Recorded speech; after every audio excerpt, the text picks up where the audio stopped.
Nos forces maritimes exécutent avec haute compétence un projet opérationnel tactique aux munitions réelles testant leur disponibilité à faire face à toute attaque maritime hostile.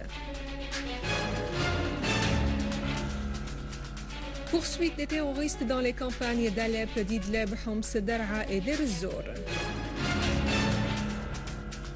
Les deux terroristes, Mustafa Charouf et Sobhi Aswad, reconnaissent avoir reçu leur formation en Turquie dans les camps des réfugiés et procédé à la contrebande d'armes de la Turquie vers la Syrie.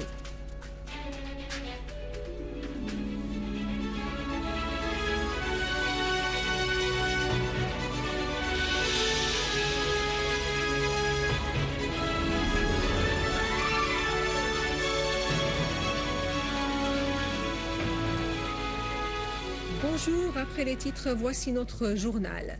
Le président Bachar al-Assad a promulgué le décret 2214 de l'an 2012. Ce décret stipule la création de la seconde faculté de mécanique affiliée à l'université d'Alep et dont le siège principal sera dans la ville d'Idleb. Le décret stipule également la création de la seconde faculté de médecine de l'université Al-Bas à Homs et dont le siège principal sera dans la ville de Hama.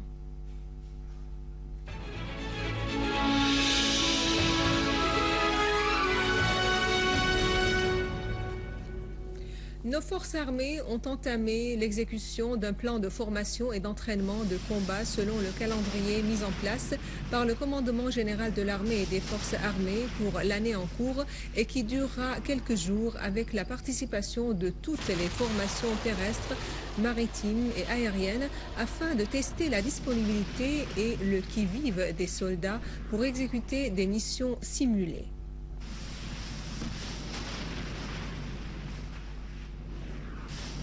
Nos forces navales ont exécuté avec des munitions réelles un plan opérationnel tactique au cours duquel des missiles sol-mer, des hélicoptères et des lance-torpilles y avaient participé, simulant une riposte à une éventuelle attaque maritime. Les forces maritimes ont pu prendre part à ce plan avec succès et avec compétence puisque les objectifs simulés ont été touchés de plein fouet. Était présent à ces manœuvres le général Daoud Abdallah Rajha, commandant en chef adjoint de l'armée et des forces armées, vice-président du Conseil des ministres, ministre de la Défense, accompagné de plusieurs officiers supérieurs du commandement de l'armée et des forces armées. Le général Rajha s'est félicité de la bonne préparation et du niveau élevé de l'entraînement de nos forces maritimes et de leur capacité de repousser d'éventuelles agressions de la part des ennemis contre notre littoral. À Homs, les forces de l'ordre se sont accrochées hier avec un groupe terroriste. Un groupe terroriste a attaqué les forces de l'ordre et les habitants de la ville d'Orseir près de Homs. Une source préfectorale a indiqué que l'accrochage a fait des morts et des blessés parmi les terroristes.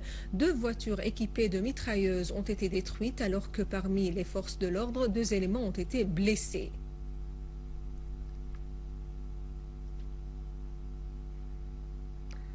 Dans la région de Deir ez-Zor, un groupe terroriste qui attaquait les biens publics et privés dans la ville de Muhassan a été neutralisé par les forces de l'ordre.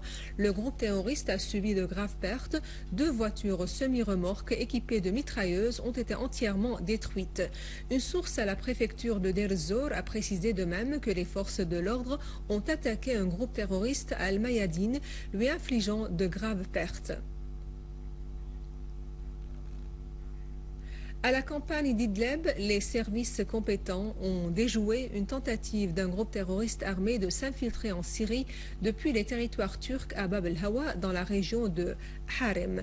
Les services compétents avaient eu des accrochages avec des terroristes tuant et blessant nombre parmi eux alors que d'autres ont pris la fuite vers le territoire turc. D'autre part, les services compétents ont traqué un gang terroriste sur la route Harem-Idleb et puis se sont accrochés avec eux dans la localité de Sheikh Youssef, leur infligeant des pertes considérables.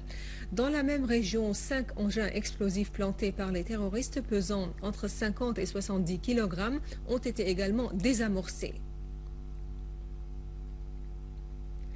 Les deux terroristes, Mustafa Charouf et Sobhi Aswad, ont reconnu avoir travaillé dans le trafic d'armes de divers types à partir de la Turquie vers les territoires syriens et reçu une formation militaire et un entraînement sur le maniement d'armes dans les camps et des réfugiés syriens en Turquie. اسمي مصطفى شروف من سكان إدلب عمري 22 سنة. J'ai 22 ans, originaire d'Idlib, et je travaille avec mon cousin Ala et Samir Bakoura dans le trafic d'armes de la Turquie à la Syrie. Ala a fait connaissance d'un certain Mohamed Tabak pour lui proposer à la fin qu'il travaille avec lui dans le trafic d'armes, et après 2 jours, nous sommes partis en Turquie pour ramener 12 fusils à bombe, et le lendemain nous avons ramené 18 cartouches de balles, et une autre fois nous avons ramené 11 armes automatiques de type PKC avec munitions. Une fois encore, Mohamed nous a demandé de lui ramener un nouveau lot d'armes, mais la police turque nous a abrandés et nous a livrés au camp Yaldegi pour les réfugiés, où nous étions dispatchés sur plusieurs groupes de 50 personnes, et les officiers turcs nous ont assuré une formation militaire et le maniement d'armes pendant 25 jours, et puis nous sommes revenus pour continuer notre travail d'avant, le trafic d'armes. Après notre retour, Mohamed nous a demandé une quantité d'armes, alors nous avons ramené 2 missiles anti-aériens, 6 fusils de précision, 5 mitrailleuses, 10 fusils automatiques, 30 grenades, 2 uniformes militaires. Dans l'ultime opération avant notre arrestation, nous avons amené 11 fusils automatiques et 18 fusils à bombe. Je suis né en 1980 et je travaille sur un véhicule pour commande privée. Lors des manifestations, j'ai fait la connaissance de Hussam Chahoud pour travailler avec lui dans la contrebande des produits tels que le mazout et les vaches vers la Turquie. Mais une fois Chahoud a fait la connaissance d'un certain Sohail Kardabash, ce dernier nous a proposé de travailler avec lui dans le trafic d'armes à partir de la Turquie. Notre mission était de faire entrer via le fleuve de l'Oronte des caisses d'armes et de munitions dans les territoires syriens et les stocker dans la maison de Chahoud. Abdelkader Hajjar et ses frères s'occupaient de la distribution des armes aux gangs terroristes tels que le groupe de Hajjar, le groupe de Hayyan Douche et enfin le groupe de Bassam al-Qadi. Je suis parti en Turquie chez mon cousin qui habitait à Izmir. Mon cousin m'a conduit à un camp de réfugiés syriens. Mais on m'a mis en garde contre la police turque si toutefois elle s'aperçoit que je suis étranger au camp. Une femme m'a remarqué, elle s'est approchée de moi pour m'avertir des conséquences de telle aventure. Même ses 2 fils m'ont dit la même chose. Ils m'ont révélé qu'ils regrettent tant d'être venus de la Syrie, car la police turque se comporte avec eux d'une façon inhumaine, et il les agresse et se comporte mal avec eux et leur interdit de repartir en Syrie.